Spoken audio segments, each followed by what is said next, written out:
Yippee-ki-yay, motherfuckers! 2018. Time to talk about movies, I guess.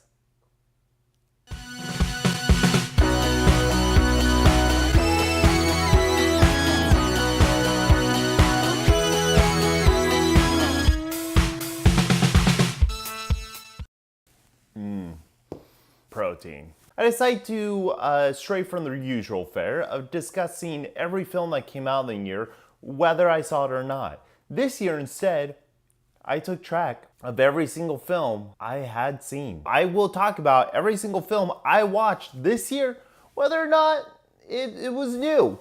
So, fuck it. Big list. January is typically known as a fuck you month, and let's just say I got my fuck you movies in from 2017, which included Wish Upon, a famed soon-to-be horror classic. The new Jumanji. It was fine. It wasn't the worst thing it could have been. Ingrid Goes West. Ooh, this was a fun one. I like this. I think Aubrey Plaza was really good. I always enjoy Elizabeth Olsen. It was a tasty little indie film. It's fun, you know? I wasn't as attached as maybe I could have been, but I enjoyed it.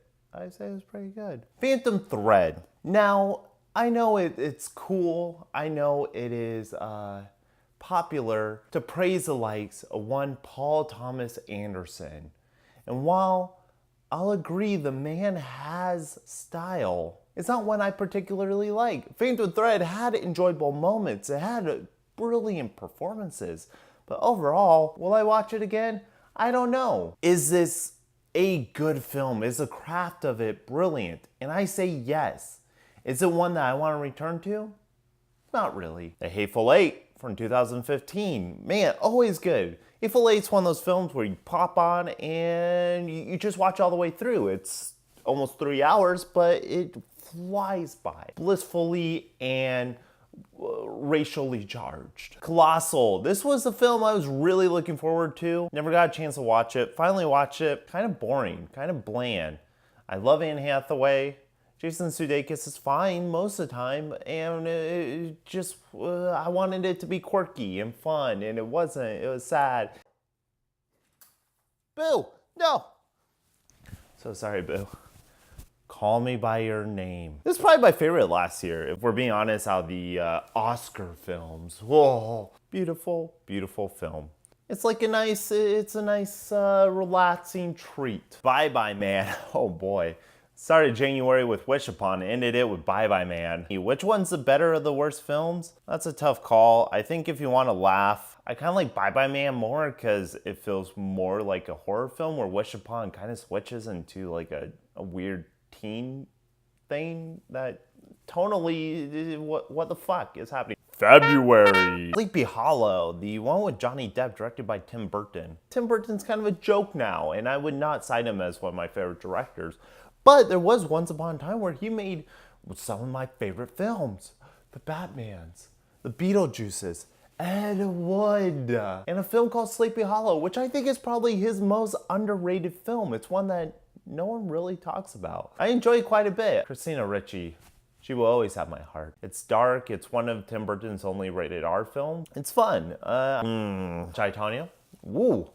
Great performances. I do always appreciate films kind of set in Oregon and the Northwest, so they really showed the trashy kind of redneck side of the Northwest, which you don't see, so I appreciate that. I liked it. I think it's one that I've been wanting to watch again. Good performances. I'm Margot Robbie. Now, one of my favorites of 2017 that got no love. Academy, what you doing? Academy, come on. How to Get Burned. Good Time is the best film of 2017. It was so much fun. Robert Pattinson, brilliant performance. The soundtrack, oh my god. It just gets you fucking pumped, just like an adrenaline just pushing you forward through the movie. Heathers, fucking, what a classic film. And think in an era where shootings and just horrible acts of violence are a daily occurrence, it felt like Heathers wouldn't do so well. And there's actually Paramount Channel premiered a Heather's TV adaptation, which I didn't watch. But the film, Heather, still holds up. It's a satire, it's dark comedy. It's kind of that edgy late 80s, early 90s dark comedy that you just don't fucking get anymore. Yay, everybody's favorite, Black Panther. And while I didn't like it, baffling to me that it is the highest grossing domestic film, and it is so widely regarded as one of the best films of not just Marvel Universe, but the entire year. To me, it was a run-of-the-mill superhero movie. I didn't care about the characters. I liked I like the Black Panther character more in Civil War. I thought he's better defined. I thought he's more interesting. He had his arc in that movie. So his arc in this film felt superfluous. Didn't really work for me. And I'm sorry. Society. Ooh, body horror from the 80s. This is a satire on kind of like society, I guess. I mean, it's in the name. Brilliant practical effects. It's really gross and gooey, and there's just like a human melting orgy of people. You definitely give this movie a watch because it is not brought up or talked about in the same regard as it should be. Annihilation. I like this film a lot more than the director's previous work, Ex Machina. I think it had a little more interesting things to say about who we are and how we experience trauma and how we carry like our scars with each other. Annihilation's weird. You have to think about it. You have to dwell on it. And I think a lot of people try to extract literal events from what's happening, and I don't think that benefits the film. I just think it requires a little more from the viewer. I'm gonna need a little liquid courage before we go into this one.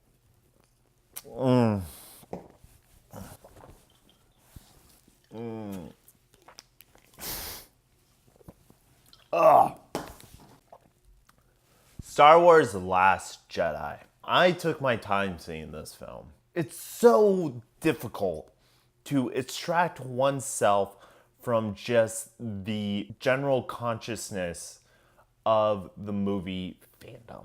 I usually feel like I need to go see a film opening night to fully grasp it or be a part of the conversation. Last Jedi, I didn't want to do that. I think me and my brother thought it'd be funnier if during Christmas last year we went and saw Assassin's Creed over Last Jedi. So I went and saw Last Jedi in February, and it was still a full crowd. I judged it as a movie on its own, and I tried to strip away just the fucking yelling. I enjoyed it for the most part. My big takeaway is the stuff between Kylo and Rey is really, really good. I like that stuff. I think it's brilliant. Everything else feels like it has to be there because they're important characters and we need to check in on them. I think the story would have benefited if we stripped it down to just a Luke, Kylo, and Rey story. Unfortunately, they couldn't do that. So I feel like a recut or re-edit of this film could greatly benefit it. Let Star Wars have its own in-world humor and stop trying to interject modernisms in it.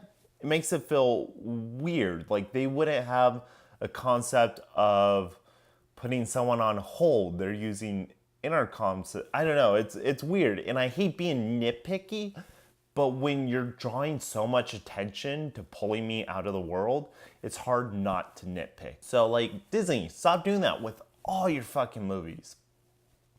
Please. March! Videodrome. Classic David Cronenberg. It's kind of like a sexual thriller with body horror elements, and it really speaks to how like violence consumes the media and can end up consuming us, and just kind of dingy and dark and gross, and you feel like you should be wiping the screen off with like disinfectant as you're watching it. Wolf on Wall Street, great film. Fuck, I put this in the category of Hateful Eight, where you can just put it on anywhere in the film and you know where you are in the story and you can just watch it from there. My favorite film, 2015. Another film that I watch on Christmas. But I remember that Christmas day. Here for 3 hours, watching Leonardo DiCaprio act before us. Decision, which is a little indie horror coming of age film from 2012. It's about this girl who like, she wants to kind of find herself, but she doesn't really like her body, but she's trying to understand what it is to have a body and how to change it and control it. And she takes up surgery on her own. It's gross, it's uncomfortable, it's funny. It's a good little indie flick. And if you can find it on one of the streaming services, fucking put it on. Because sometimes those small little horror films that you never heard of, it's tough to tell. Game Night! Here's a theatrical release. And you know what? Big Hollywood comedies are mostly not good. I like Jason Bateman as a person. Some of the projects he's attached to, I don't give a shit. It's in the swap, the swip, where he comes and becomes a surrogate. Like, what the fuck? Office Christmas Party. I don't want to watch that shit. Do you like Horrible Bosses? Love Arrested Development. Teen Wolf 2? Come the fuck on. Game Night, I actually enjoyed. It wasn't as loud or in your face as usual comedies. It had a good pace, a good feeling. It had a different kind of tone and look to it than other comedies that are so brightly lit. I hope more comedies take on a style. The transitions that kind of look like game pieces and we went into the world, that was cool. Toxic Avenger. It's a weird film. I don't know how to explain it. It's like if you just take the one scene from RoboCop where the guy's like melting and you just made him the hero for the rest of the film. A little like off the rails, but if you can deal with shocking or irreverent humor, then fuck yeah, Toxic Avenger, fuck yeah. That's me and my lovely companion. Did a marathon of all the wrong turns. Now, we were highly intoxicated during most of these films, and we watched all 6 over the course of one day, and all I can say is they're okay. They're not really connected, but they're sort of connected. They're kind of done the laziest and cheapest way possible. They're not as bad as, say, the Hatchet series. I don't know if they're worth watching. I don't know if it's a classic series. I don't know how we got 6 of them. We did watch The Fly with Jeff Goldblum. It is weird, it is uncomfortable, but the performances are good, and I think it's genuinely a really good film besides just being scary or being gross or being shocking. I think it says a lot about relationships and obsessions and like how your work changes the perception of you. Red Sparrow, Jennifer Lawrence doing spy shit. This movie got kind of trashed by a lot of critics. It's long, it's moody. I actually really like Red Sparrow. If you're on the fence of it and didn't watch it because of reviews, this is kind of the only ones I would say, fuck it, just watch it. Watch it on like HBO or like whatever. Wherever you get your streaming and it's like, you know, you don't have to pay for it. Who cares? Body Bags, ooh, an anthology from John Carpenter. All funny, all the segments are really good. It's a fun anthology, and you just don't see those very much anymore. You can watch them individually or you can watch the whole thing at once, and they're kind of interluded by John Carpenter in a morgue. April, wow. You good? You good? April was a big month, so I'm gonna try to go through these as quick as I can. Watch Eternal Sunshine for the Spotless Mind for the first time. Depressing experience. Thoroughbreds from 2018. This is my favorite film of the year. It has a great soundtrack, really good performances. It's weird, it's really dark, really restrained, and if you haven't watched Thoroughbreds, please, for the love of God, just do it. Wild at Heart, Nick Cage, David Lynch from '95. Road trip film, kind of speaks to like the American spirit. I don't know if it's my favorite David Lynch film, but it's probably his most approachable film. Probably the scariest Willem Dafoe's ever been, and that's saying a lot. Tomb Raider. Listen, out of dumb, unnecessary video game adaptions or just unnecessary films in general, Tomb Raider wasn't bad. A lot of these films I just watch because I feel like I have an obligation or curiosity. Film stay true to the character. The character is like silly even when she's being serious. I went on a Harry Potter binge. I had only ever seen the first 2 Harry Potters, and then I decided I want to be part of the conversation because the Wizarding World in Orlando is so fucking great. I've been riding that high and I've been wanting to recapture it. The first 2 I still have a super soft spot for just because I was my favorite books, Prisoner of Azkaban, I don't understand. I don't like it. But I really do like Goblet of Fire. I think the games are fun. Kind of brings in like this teen romance element. The ending is when shit gets fucking serious. Now, Half-Blood Prince, I feel like whenever you have that second to last chapter, that second to final chapter, it almost feels like a chore, an obligation, but Deathly Hallows Part 1 and Part 2 kind of work as their own thing.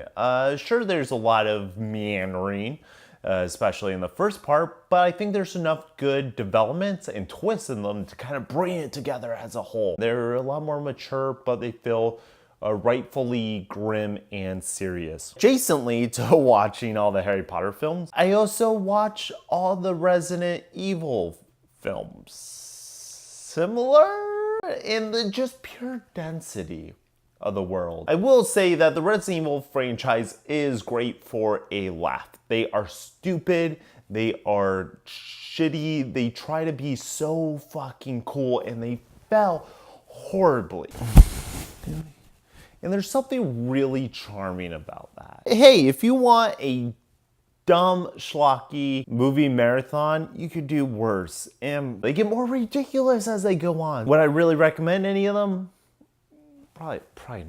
Flower is a fun little indie film. Is it good? Is it bad? I don't know, but it has a unique tone that we don't see in a lot of major American comedies. I appreciate indie films, because good or bad, you get a flavor that you haven't had before. The Beguiled. This is a Sofia Coppola with Nicole Kidman and Colin Farrell. Wasn't sure if I would like it. Kind of takes place during the Civil War era, and as I was watching it, actually really enjoyed it. Found myself getting sucked into the story, which I didn't think it would come. I was sort of just watching it out of a curiosity. The Thing, John Carpenter's great film. I don't need to say anything more. The Thing is brilliant. Pacific Rim Uprising, really disappointing. Had high hopes because I am unabashedly a huge Pacific Rim fan, and this didn't do it for me. What did it for me though was Isle of Dogs, Wes Anderson's dog film. Fuck, so good. It was so good. I love the dry sense of humor. I think one of his better works. Wes Anderson he gets better with time. I did take a chance to watch Antichrist. This was my introduction to Lawrence von Trier. I don't know if I like him as a filmmaker. I don't know if I want to watch his other stuff. I have a curiosity. I'll probably watch Melancholia. But Antichrist is an experience. No film's required viewing, but I think if you want to learn just what film can be, Antichrist is an interesting example of just another option. A Quiet Place was really good.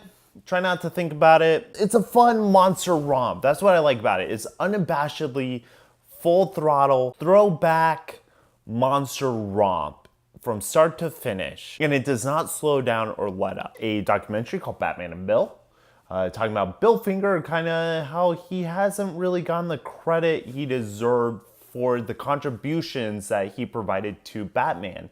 Bob Kane's name was always over all the Batman movies and in the Batman media, but Bill Finger never got any of that. The documentary was just kind of exploring like who he was, his contributions, and it was really good. It really kind of changes your perception of just how we honor creators and how people kind of lend themselves to creation. Suicide Squad, Hell to Pay, kind of a grindhouse animated film. I love how DC's kind of taking these approaches to animated films where they're all completely different.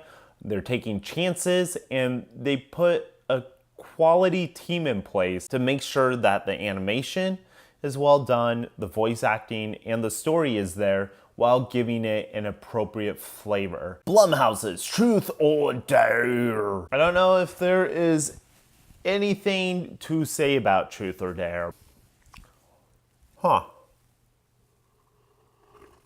I walked out of Rampage. Closing out March was the juggernaut that was Avengers Infinity War, which I think I watched 4 sometimes. Not saying I like it, it's just a film where I feel like I still haven't watched it. It's a very surreal film to watch. Parts of it I really like. I love all the stuff with the Guardians. I love the Thor stuff. Everything that's in space I think is done really well. The Wakanda stuff, all the Vision stuff has to be there.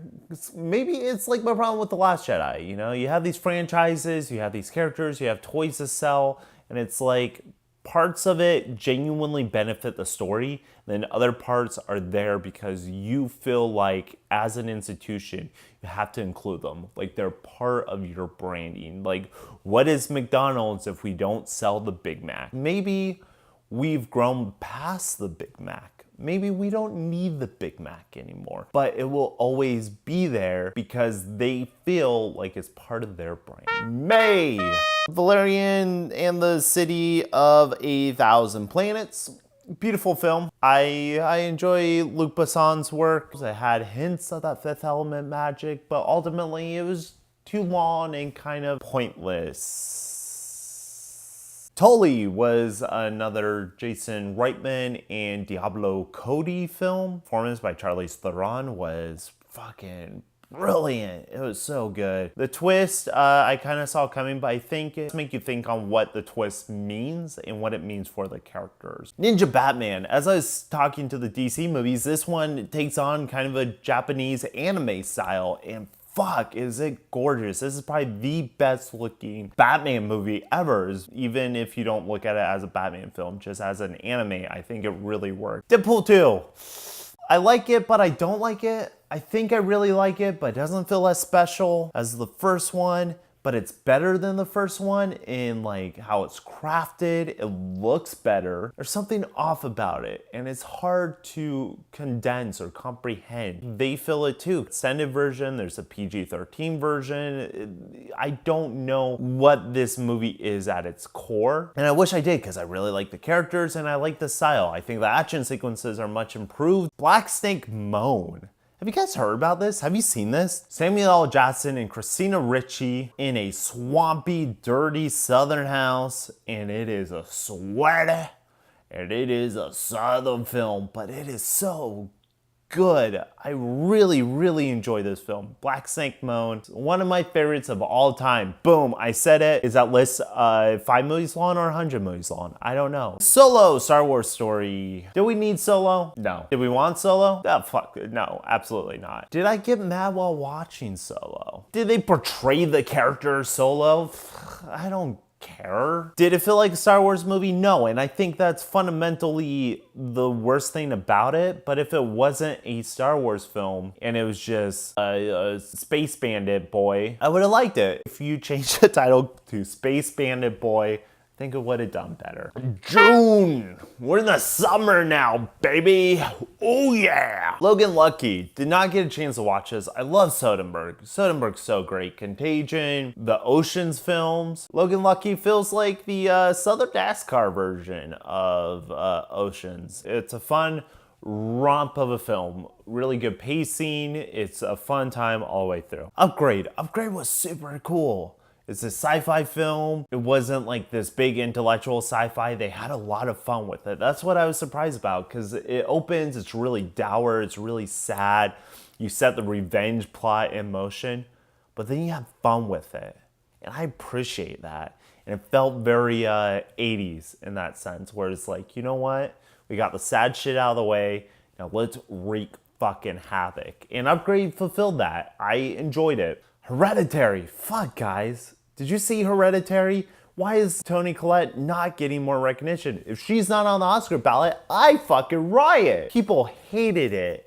And I feel sad that not more people enjoy this film. Maybe it was the marketing. Maybe it's how it's presented. The film itself was so good. It fulfilled everything it needed to for me and what I like in horror. It's so tightly crafted.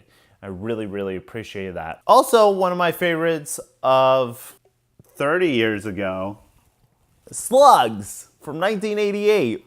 It's a weird little B movie about killer slugs, and it's super charming. Blu-ray, you could see where the slugs ended and the tarp that they wiped down, began about killer slugs. 2 in a row that really disappointed me. Incredibles 2 and Jurassic World Fallen Kingdom. Honestly, I don't think they're too far apart. Both big, loud, unnecessary sequels without the heart or core of their predecessors. Kind of kills me to say that about Incredibles 2. I know a lot of people liked it. I know it did very well. Same with Jurassic World Fallen Kingdom. I couldn't help but feel like they were two hollow experiences. The heart, the thought behind it, just the commentary just wasn't there. Sicario de the Soldado, sure, it's lacking a little from Denis Villeneuve not being behind the helm, but the intensity, the grime, the corruption, it's all there. It was juicy and I had a good time with it. July!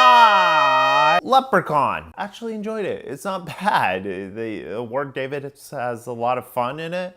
Jennifer Aniston's in it. It's, you know, it has kind of that typical 80s, 90s horror setup, but they have a good time with it. There's a lot of creativity, and I am probably gonna return back to the series. Ready Player One, that came out earlier in the year, got to it in July, and well, it was a-okay. I'm very neutral on it. Don't have any thoughts really, and it's hard to make a video and give commentary and be like, gotcha, like this is the worst thing ever, this is the best thing ever. And the truth is, Ready Player One is fine. In the Mouth of Madness, oh Shout Factory, how I love you so. Pretty good John Carpenter film. One of the ones I haven't seen. It's more psychological, it's more intellectual, it's not, you know, bare bones Carpenter. The Ritual. It has, it's kind of like The Descent, but like a pagan Irish version in the mountains. I know I enjoyed it. Being John Malkovich. Now, Spike Jonze has a very interesting filmography, and I appreciate that guy. Being John Malkovich is probably my favorite of his films. I actually did a project on it, where I kind of broke down the film and presented it, and it actually gets better on rewatching, because there's things you notice and things that kind of make more sense the more you see it, that you pick up on. 8th Grade is not only a coming-of-age film, it's not only awkward, it's not only funny, but it has so much heart, and it has something really, really important to say about the experience of growing up. So I really appreciate this film, and it's just good.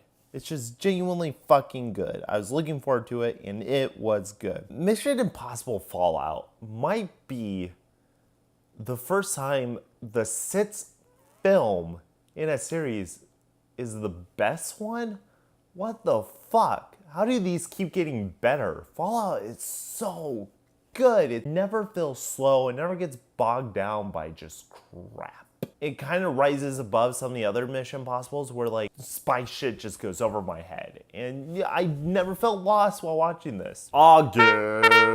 Creepshow 1 and 2, anthology films from George Romero and Stephen King. Some of the segments are better than others, but I think the tone of just campy, fun horror goodness is just so enjoyable. There's a craft in them. Teen Titans Go to the Movies. Now, I'm not a fan of the incarnation of Teen Titans. I'm so loyal to the Teen Titans from when I was growing up. But I actually heard good things about this incarnation, so I decided to see it. It was a good time. I enjoyed myself. Except for afterwards, I decided to watch Ant-Man and the Wasp. I like Teen Titans Go a little more. At least it had personality. Ant-Man and the Wasp, I don't know, do I hate this one more than Black Panther? I think Black Panther genuinely made me angry. Ant-Man and the Wasp made me just, I didn't care, and that's the saddest thing, because I love Paul Rudd. 2 vacancy films, one with Luke Wilson? I don't remember. Vacancy. Why are there 2 of these? The second one, weird. There's like a mythology and a trade and the origins of it. They're 2 very laughable movies because you can tell they're trying to kind of capture the tone and the success of The Strangers. It just comes off as silly, just bad enough to be enjoyable, but competent enough to be watchable. That's more than I can say for The Meg. What is this? It's so bland. I feel similarly to Rampage, where like I wanted to walk out, but I find Jason Statham slightly more charming than The Rock. Maybe it's the accent. I have nothing to say. I feel dead inside, quite frankly. Black Klansman. Why did I say like that? Klansman? Black Klansman, the Spike Lee joint film.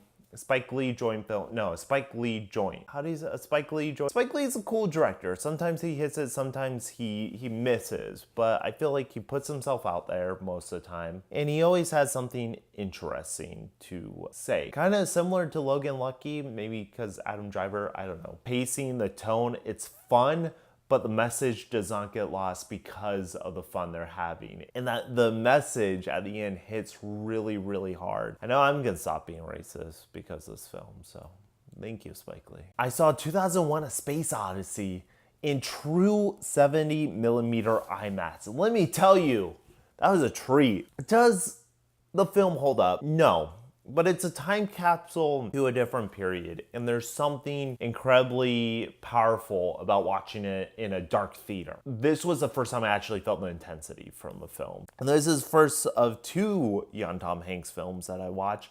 The Money Pit, the full slapstick humor and the timing that Tom Hanks has, and it doesn't feel lazy. It feels like they're throwing everything at the wall. It's on Netflix. Watch it. The Belko Experiment. I was curious about this because of the James Gunn attachment, and I sort of liked the idea behind it, but the execution seemed to be, I don't know, dour. They didn't have as much fun with it as they should have. Life Force, Tobe Hooper, sci-fi, sexy vampires, thriller. I don't know what this film is. It is weird, and it is fascinating. The most expensive canon film ever made. September. For the first time since I was a child, I watched not only the first Poltergeist, but all three of them. And wow, what a solid trilogy. It is kind of bogged down by the tragedies behind it. I like the mythology behind the house. The third one gets a little cheesy. To really work together to complement a whole story. Searching is a film that came out this year with John Cho in it, and it was really, really good. A thriller with twists and turns. Gimmick of being on the computer screen never felt annoying. It never felt tacked on. It felt genuine, and it felt like the characters acted genuine within that world. You know, some of these thriller movies, you feel real sad after, and I didn't feel that sad after it. Unlike The Predator, it's hard while you're watching a film to admit to yourself, this isn't good.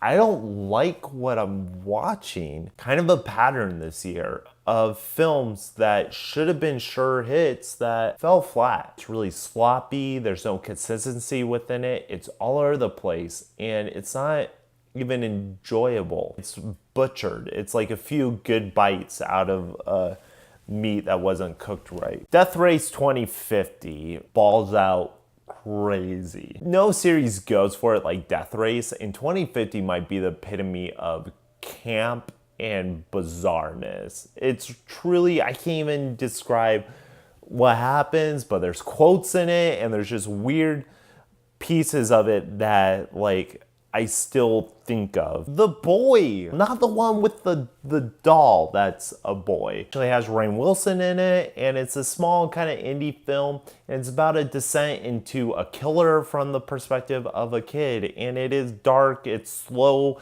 it's moody, and it makes you kind of hate yourself afterward. House with the Clock in the Walls, it was a good kids film. I walked out of House with the Clock in the Walls into Goosebumps 2 afterwards. I walked the fuck out of Goosebumps 2 because it treated the children as stupid, dumb babies, where the House with the Clock in the Walls actually felt like it respected kids. Assassination Nation. That's a weird title. I walked in the theater just knowing the poster, not knowing anything what it's about, and it turned out to be kind of cool. A film like this is what it is. Some of the actions didn't really make sense. The escalation was really quick. It was really in your face. A lot of the music was obnoxious, but did not hold back or water down anything. October, to kick off 30 Days of Horror, I watched Hurricane Heist. I appreciated it because it reveled in its stupidity. They said, hey, we're gonna have a heist movie set during a hurricane. That happened. and it was stupid. This Hellfest was a horror film during October, and it was out in theaters, and it was bad. Throwback to a slasher, but it was lazy. The maze at Six Flags, based on the maze in Hellfest, really good. I guess something good came from the movie. Wow! Even more than Black Panther, I do not understand the success of Venom. Film doesn't want you to enjoy it. The first hour is so miserable. Sure, when he gets a symbiote, it gets a little better, but I'm not gonna erase the fact that you have to sit through an hour of shit. It's baffling my mind how widely popular it is. And I guess we're getting more now, so yay. Vampire's Kiss, Nicolas Cage, horror film, maybe. Probably his most crazy off the rails performance, really enjoyable. Young Cage turning in vampire. Bad Times at the El Royale, I enjoyed. That was a good time, you know? Very slow pace, kind of long, but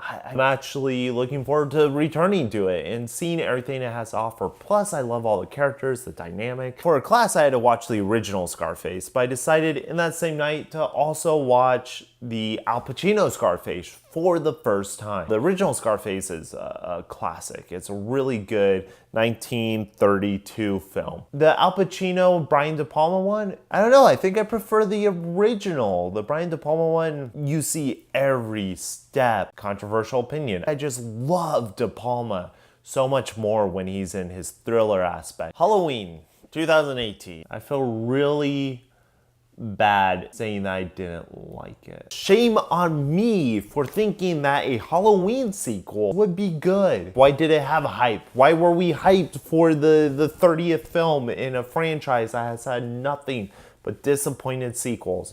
Except for 3. Constantine, City of Demons. Another good animated film from the DC universe. Cool if you like more of the magic and the dark side of it. Matt Ryan playing Constantine is always a treat. Apocalypse Now.